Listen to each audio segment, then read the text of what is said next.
You may be seated.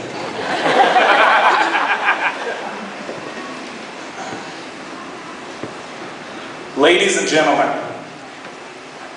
distinguished faculty, administrators, friends and family, and of course, the graduating class of 2009.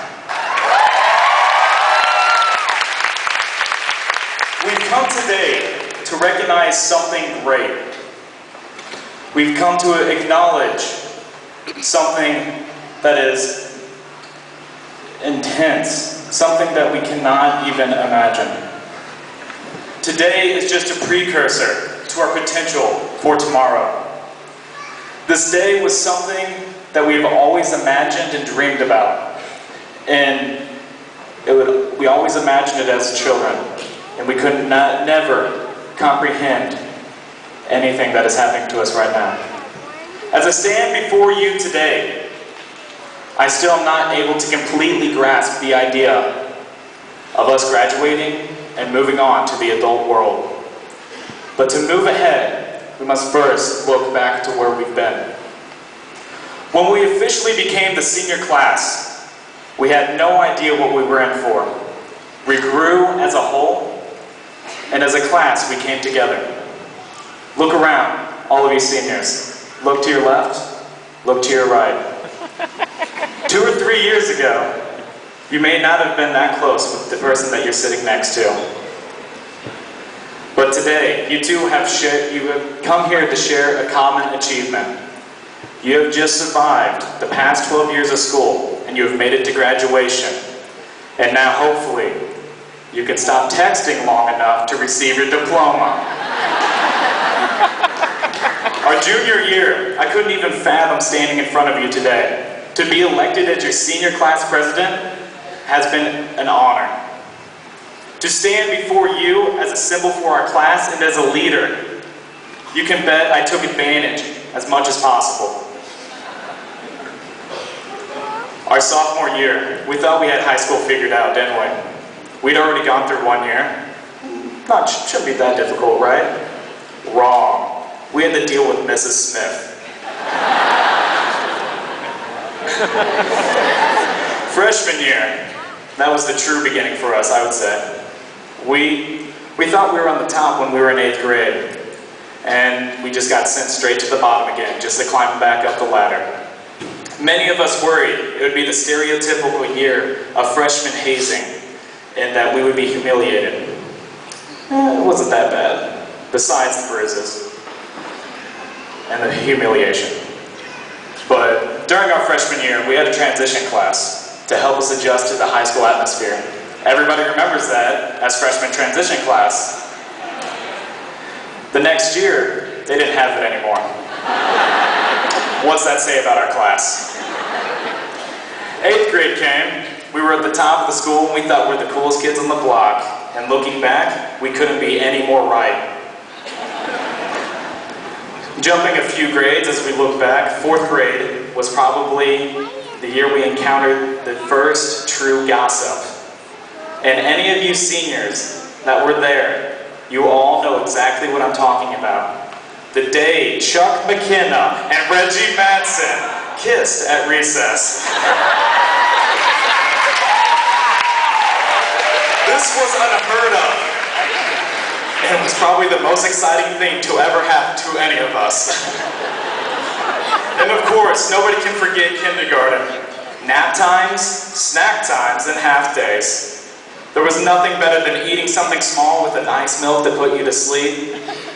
I tried pushing to bring it back for our senior year, but to no avail. It's okay though. We'll soon be living it up in our college days. But now, we have to bring it back to the present.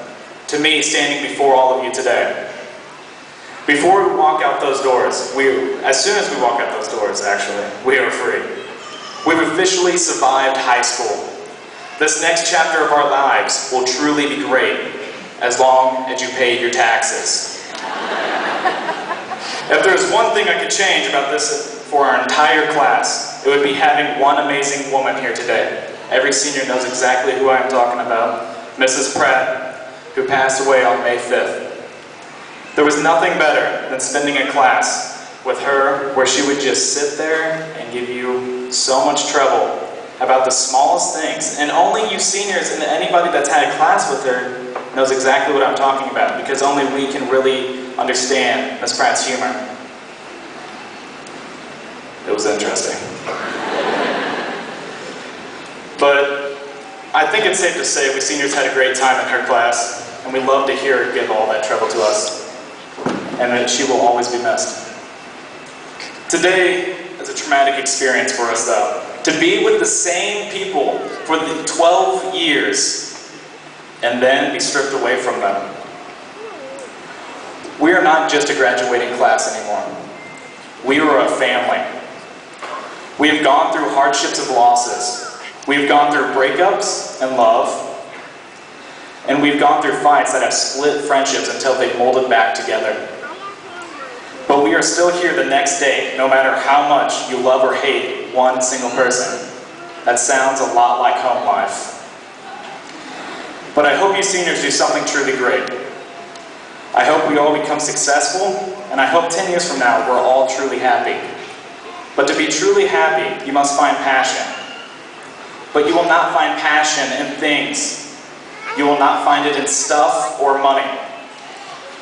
As Randy Pausch, an inspirational person, he says, you will use these things as a metric, and there will always be somebody with more.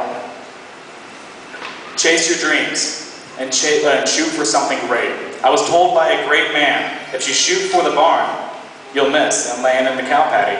But if you shoot for the moon, you can land in the stars. So, senior class, I tell you to shoot. And when you shoot for the moon. Don't ever be afraid to take a stand for something you believe in. And it saddens me to this day to disagree with such legendary icons as the Backstreet Boys. But you should never be afraid to say, I want it that way.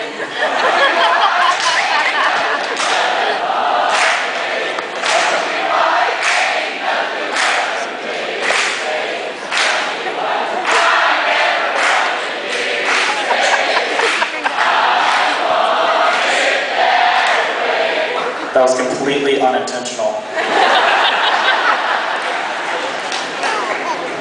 I give you the graduating class of 2009, from the first day of kindergarten to our last days and the senior trips.